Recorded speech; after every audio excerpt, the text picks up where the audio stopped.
Hello everyone. तो आज हमारे HTML पेज में हम AngularJS फाइल को यूज़ करके एक सिंपल पेज को कुछ डायनेमिक बनाने की कोशिश करते हैं। किस तरीके से ये डायनेमिक बनेगा देखिए। हमने यहाँ पर विजुअल स्टूडियो में अपना बेसिक स्ट्रक्चर तैयार कर लिया है। इसी के साथ हम सबसे पहले क्या करेंगे, अपनी फ़ाइल को लिंक कराएंगे। मेरी फ़ाइल सेम फोल्डर में ही है जिसमें मेरा सारा ये कोड लिखा हुआ है, जिसमें मेरी HTML फाइल है, उसी में मेरी Angular फाइल भी है। तो मैं सिंपली यहाँ पे क्या करूँगा, स्क्रिप्ट src angular.js, ये हमारी फाइल पड़ी हुई है। ये हमारी फाइल सक्सेसफुली लिंक हो चुकी है। अब इस एंगुलर फाइल से मैं क्या करूँगा कि जो भी हमारा डेटा होगा वो डायनेमिकली बाइंड करूँगा। डायनेमिकली डेटा को किसी चीज़ पर, किसी भी कंटेंट पर हम इसको किसी एलिमेंट पर शो कराएंगे। तो यहाँ पर मैं क्या कर लेता हूँ, एक सिंपली एक डिवीज़न ले लेता हूँ और उस डिवीज़न के अंदर कोई भी एलिमेंट होगा उस एलिमेंट पे हम डेटा को शो कराएंगे। तो यहाँ पे मैंने एक डिवीज़न लिया हुआ है और डिवीज़न के अंदर मैंने थोड़ा सा बोल्ड टेक्स्ट है इसलिए H1 टाइप का मैंने हेडिंग लिया हुआ। आप यहाँ पर देख सकते हैं मैंने वेलकम हार्ड कोड लिख रखा है। अभी थोड़ी देर में हम इसको क्या करेंगे, डायनेमिकली बाइंड करेंगे। यहाँ से वेलकम हटाकर हम किसी और इनपुट से इसको यहाँ पर डेटा प्रोवाइड करेंगे। तो यहाँ पर इसके जस्ट ऊपर मैंने एक इनपुट टैग लिया हुआ और टाइप में टेक्स्ट है। तो सिंपल जो भी हम इस इनपुट में टेक्स्ट टाइप करेंगे वो हमारा इस वेलकम में रिफ्लेक्ट होगा।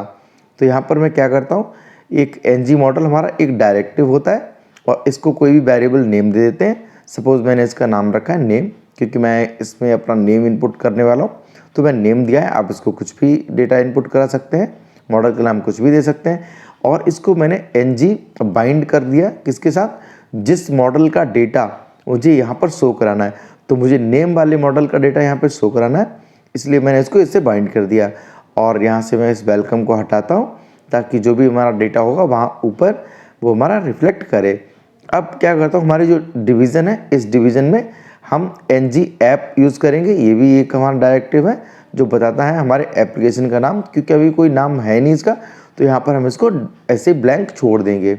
अब हम क्या करते हैं, अपने इनपुट में देखते हैं। इनपुट में कोई डेटा टाइप करेंगे। सपोज़ मैं अपना नाम टाइप करता हूँ रोहित श्रीवास्तव।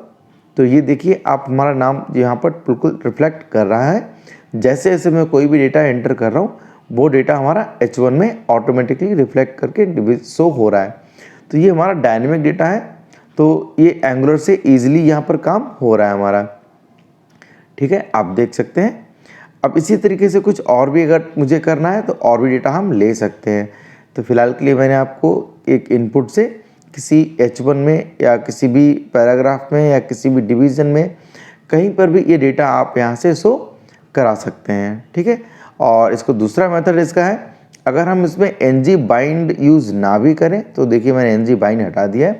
तो मैं क्या करता हूँ, इसका वेरिएबल नेम पास यूज़ कर लूँगा, किसका, मॉडल का। इसके लिए मुझे डबल कर्ली ब्रेसेस के अंदर उस मॉडल का जो भी वेरिएबल है वो मुझे देना पड़ेगा, जहाँ जो डेटा हम यहाँ पर शो कराने वाले हैं। तो मैं यहाँ पर नेम का डेटा शो कराने वाला हूँ। तो बिना ng बाइंड के भी ये डेटा हम इस तरीके से शो करा सकते हैं इसमें। तो ये दो मेथड होते हैं हमारे पास, ng बाइंड यूज़ कर सकते हैं या फिर डायरेक्टली वो वेरिएबल पास कर सकते हैं हम ये डबल कर्ली ब्रेसेस के साथ में। तो ये भी डेटा हमारा इस तरीके से काम करेगा, ठीक है। अब इसमें हम क्या करते हैं, कुछ और अगर मुझे यहाँ पे करना हो, सपोज़ मुझे डायनेमिकली चेंजेस करने हो किसी पर्टिकुलर एलिमेंट के साइज़ में, तो ऐसा भी हम कर सकते हैं।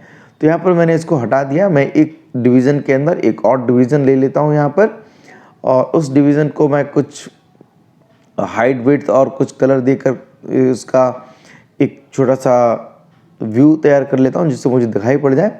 तो मैं जाता हूँ अपने हेड सेक्शन में और सबसे पहले यहाँ पर एक क्लास दे देता हूँ। चलो क्लास ले लेता हूँ एक डेमो, ठीक है। और अब पहुँच गया मैं अपने हेड सेक्शन में। यहाँ पर मैं स्टाइल टैग के अंदर डॉट डेमो वाली जो क्लास है हमारी, इस क्लास को हम क्या करेंगे, कुछ स्टाइलिंग प्रोवाइड कराएंगे। क्या, सबसे पहले इसके हाइट मैं यहाँ पर 100 रख देता हूँ, 100 पिक्सल्स, ओके। और विड्थ ये भी मैं 100 पिक्सल्स रख देता हूँ ताकि ये मेरा एक स्क्वायर शेप में दिखे। हाइट और विड्थ मैं इक्वल रखना चाहता हूँ। आप अपने हिसाब से इसको एडजस्ट कर सकते हैं, कोई ज़रूरी नहीं है। मैं एक बाय डिफ़ॉल्ट इसका बैकग्राउंड कलर सेट करना चाहता हूँ। तो यहाँ पर मैं ब्राउन कलर ले लेता हूँ। आप कोई भी कलर इनिशियली जिससे आपका ये डिस्प्ले हो जाए। तो अब मुझे मेरा डिवीज़न डिस्प्ले हो रहा है, कौन सा वाला, डेमो वाला, जिसका क्लास डेमो है। एक डिवीज़न के अंदर दूसरी क्लास है डेमो। अब इसका जो साइज़ है मैं डायनेमिकली चेंज करना चाहता हूँ, तो मैं यहाँ पर एक रेंज ले लेता हूँ। Input type is equal to range से यहाँ पर रेंज ले लेता हूँ और इस रेंज की वैल्यू मैक्सिमम मिनिमम जो भी आप चाहें उतनी सेट कर लीजिए, ठीक है। और कुछ आपको इसमें लेबल देना है। स्टार्टिंग में मैं यहाँ पे देता हूँ 100 और 100 से स्टार्टिंग करूँगा और इन लास्ट जो भी आप चाहें तो वो आप इसको दे सकते हैं और जो भी डेटा आपका पिक्सल्स में होगा उसको वहाँ शो करा सकते हैं। तो सबसे पहले हम यहाँ पर क्या करेंगे, इसका एक मॉडल क्रिएट कर लेंगे और ये इस तरीके से हम क्या करेंगे, यहाँ पर आईडी और रेंज के बीच कहीं भी ये आप इसमें से डेटा मैं यहाँ पे एक मिनिमम 100 और मैक्स 500 इसको शो कर देता हूँ यहाँ पर। तो अब इसकी रेंज हमारी बन गई है, मिनिमम हमारी 100 रहेगी, मैक्सिमम 500 रहेगी, ठीक है। इसके साथ ही इसकी एक इनिशियल वैल्यू मैं सेट कर देता हूँ जो कि है हमारी 100। आप नहीं देंगे वैल्यू तो भी काम चलेगा, बट अगर आप चाहते हैं बाय डिफ़ॉल्ट तो आप यहाँ पर वैल्यू प्रोवाइड कर सकते हैं। मैं यहाँ पर एक इसका मॉडल क्रिएट करता हूँ, ठीक है।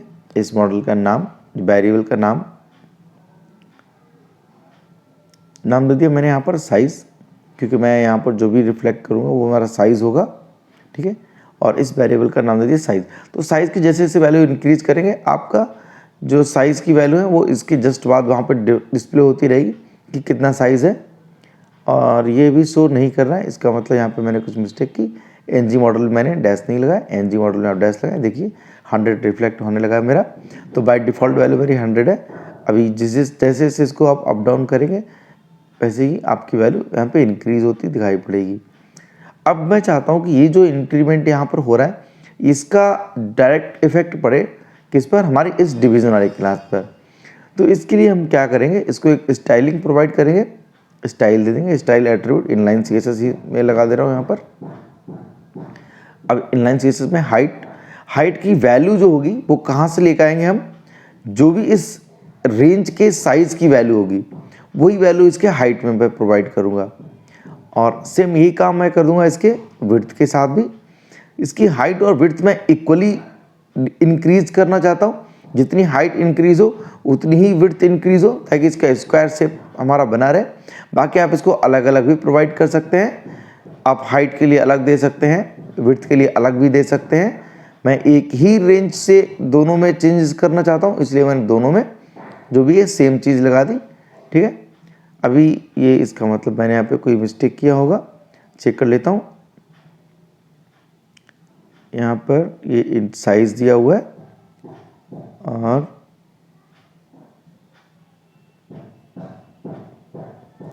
ये हाइट और विड्थ में मैंने पिक्सल्स देना भूल गया हूँ। तो यहाँ पर मैं px लिख दूंगा कि डेटा हमारा जो भी मैनेज हो रहा है आ रहा है वो सारा हमारा पिक्सल्स में आ रहा है। मैं दोनों पिक्सल से लगा दूंगा px एंड px। देखिए जो भी डेटा हमारा वहाँ से हुआ ये आपका डायनेमिकली काम करने लगा इजीली, ठीक है। इस तरीके से आप जैसे जैसे रेंज को बढ़ाएंगे उसका इफेक्ट हमारे इस डिवीज़न पे पड़ेगा, ठीक। अब अगर इसमें कुछ और भी चेंजेस करने हो, लाइक आप इसका डायनेमिक कलर भी देना चाहते हैं या कोई डायनेमिक रेडियस इसकी चेंज करना चाहते हैं तो भी कर सकते हैं। इसमें एक नेक्स्ट टाइप का और इनपुट ले लीजिए या कोई नेक्स्ट रेंज ले लीजिए, जैसा आपको समझ में। मैं यहाँ पे क्या करता हूँ, एक इनपुट लेता हूँ किसके लिए, कलर के लिए। तो कलर के लिए मैं टेक्स्ट ही रखूँगा, यहाँ पर इनपुट टाइप में टेक्स्ट होगा और जो हमारा मॉडल होगा एनजी मॉडल, इसका कोई नाम दे देते हैं। सपोज मैं यहाँ पे कलर लेके आ रहा हूँ तो मैं यहाँ पे नाम देता हूँ कलर। अब इस कलर को पास कर दूंगा मैं अपने डिवीज़न के स्टाइल एट्रीब्यूट में। क्या करूँगा, यहाँ पर इसका बैकग्राउंड कलर सेट करूँगा और जो भी मेरा बैकग्राउंड कलर होगा उसकी वैल्यू को सेट कर दूंगा मैं उस मॉडल की वैल्यू से जहाँ से मैं कलर लेके आ रहा हूँ। तो यहाँ पर मैं क्या करूँगा, बैकग्राउंड कलर, ये आप देख सकते हैं मैं क्या करता हूँ यहाँ पर बैकग्राउंड कलर, और इस कलर की जो वैल्यू होगी वो मैं सेट करूँगा कॉलन किससे, जहाँ से मैं कलर लेकर आ रहा हूँ। तो मैं कलर वाला जो भी मेरा वेरिएबल नेम है ये सेट कर देता हूँ ठीक है। अब यहाँ पर मैं जो भी कलर इनपुट करूँगा इस टेक्स्ट बॉक्स में वो हमारा रिफ्लेक्ट होगा कहाँ पर, उस डिवीज़न में जिस पर मैं इसको बाइंड करके रखा हूँ। तो यहाँ पर मैं टाइप कर देता हूँ सिंपल कोई कलर, और इसको सबसे पहले मैं थोड़ा सा नीचे लेके जाता हूँ। BR टैग लगाकर मैंने इसको ब्रेक कर दिया, ठीक है। थोड़ा सा अगर इसको और नीचे करना है तो एक HR टैग और लगा दीजिए। यहाँ पर BR टैग लगा दिया, HR टैग और लगा दीजिए, तो आपका ये कुछ नीचे हो जाएगा और भी। अब यहाँ पर मैं कुछ कलर टाइप करता हूँ रेड, देखिए रेड ऑटोमेटिक रिफ्लेक्ट होकर हट जाएगा। आप कोई दूसरा कलर भी लगा के देख लीजिए, मैं यहाँ पे ग्रीन करके देखता हूँ। तो जो भी कलर मैं इस टेक्स्ट बॉक्स में लगाऊंगा वो सारे कलर में रिफ्लेक्ट हो जाएंगे, कहाँ, इस बॉक्स पर जिस पर मैंने इसको बाइंड करके रखा हुआ है। जैसे येलो दिया है तो येलो हो रहा है। इसी के साथ इसको आप इंक्रीज या डिक्रीज करेंगे तो वो भी आपका साथ में काम करता रहेगा। तो ये हमारा जो था एंगुलर जेएस का एक सिंपल पेज बनाया है। मैंने एंगुलर जेएस को यूज़ किया, ng बाइंड हमारा जो डायरेक्टिव है वो यूज़ किया, ng मॉडल डायरेक्टिव यूज़ किया, ng बाइंड यूज़ किया, ng ऐप यूज़ किया। इन सभी डायरेक्टिव से यूज़ करके मैंने एक पेज को बनाया, कैसा, डायनेमिक। अब इसमें मैं चाहता हूँ कि इसकी रेडियस है वो चेंज हो जाए, तो इसके लिए एक और इनपुट बॉक्स ले लूँगा। यहाँ पर टाइप इसका नंबर ले लूँगा क्योंकि मुझे नंबर में चाहिए रेडियस, और इस मॉडल का नाम रख दिया मैंने रेडियस। इसके बाद मैं इसका एक एट्रीब्यूट, इसके स्टाइल में एक प्रॉपर्टी यूज़ करूँगा बॉर्डर रेडियस, और इसकी वैल्यू सेट करके रख दूँगा मैं कहाँ से, रेडियस वाली। तो जो भी रेडियस मैं यहाँ इसमें इनपुट करूँगा वो हमारी आ जाएगी कहाँ, रिफ्लेक्ट होकर इस डिवीज़न में। तो यहाँ पर कोई वैल्यू मैं इनपुट करूँगा, सॉरी कुछ मिस्टेक हुआ, बॉर्डर में R नहीं लगाया मैंने, तो मैं यहाँ पर बॉर्डर में R लगाकर इसको सेट कर देता हूँ। अब जो भी आप यहाँ पर टाइप करेंगे देखिए आपकी रेडियस डायनेमिकली चेंज हो रही है। तो यहाँ पर हमें बार बार कोडिंग की ज़रूरत नहीं है। अगर कुछ ऐसा कुछ ही एक्शन मुझे डायनेमिकली अपने पेज पर करना हो तो ये हमारा बहुत ही सिंपल सा मेथड है। इस तरीके के चेंजेस हम यहाँ पर कर सकते हैं, ठीक। तो इसी तरीके से कोई भी और चीज़ें अगर आपको करनी है तो ये तो बहुत सिंपल सा एक यहाँ पर मैंने पेज बना के रखा हुआ है, एक सिंगल पेज में, जिसमें मैंने एंगुलर जेएस को यूज़ करके पेज को पूरा डायनेमिक बना के रखा हुआ है। ये देखिए हमारा कलर चेंज हो रहा है, रेडियस चेंज हो रही है, साइज़ चेंज हो रहा है। तो ये हमारा एंगुलर जेएस क्या होता है, एक ऐसा डायनेमिक पेज बनाता है जिसमें हम सारे काम यूज़र से कर सकते हैं, फ्रंट एंड से ही, हमें बार बार बैक एंड में जाने की ज़रूरत नहीं होती। जावास्क्रिप्ट का यूज़ ही होता है।